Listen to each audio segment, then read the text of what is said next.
Let me tell you a story about when I was pregnant at my last job. Now, the procedures and rules set in place were quite strict there.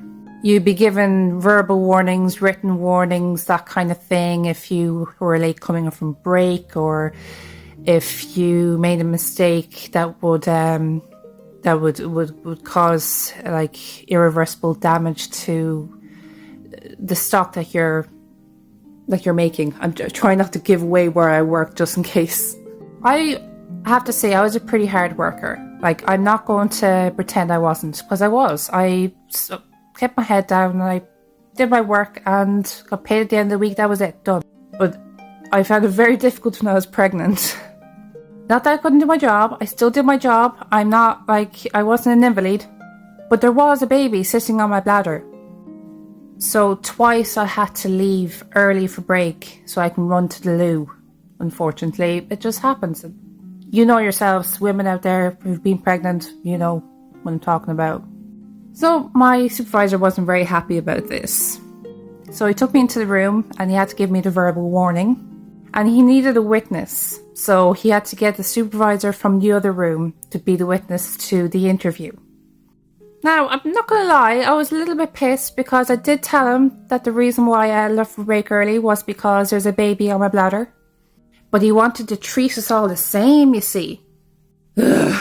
Anyway, so me and the supervisor are sitting down in his room and the other supervisor comes in and he sits down in another chair and he was like, okay, I just want to let the witness know what's going on or whatever. And the other supervisor then just looks at me and looks at my supervisor and says, come on. Like, Ray, look, she's pregnant. I didn't know the supervisor from Adam. Like, I've never seen him before in my life, but he just took one look at me and was like, why is she in here? Like, seriously? So, of course, my supervisor looked so embarrassed. Like, he must have thought to himself, oh yeah, okay, this still look kind of bad. So the other supervisor was like, yeah, I'm not doing this. I'm not being a witness to this because I think this is unnecessary. So then my supervisor was like, okay, well, Rebecca, you're free to leave. I apologise for if I upset you. And I was like, apology accepted. And I just left the room. Needless to say, he didn't say anything about me leaving for break early from then on at all.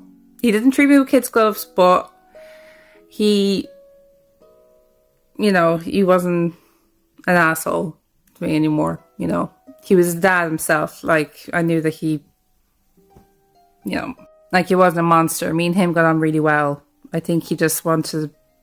I don't know what was going through his fucking mind, to be honest, seriously. Like, moral of the story is, yes, treat everyone the same, but with pregnant women, you do need to bend some rules. I mean, it's a special case, dude. Like, we're growing a life inside of us. It's not an easy task. Give us some props.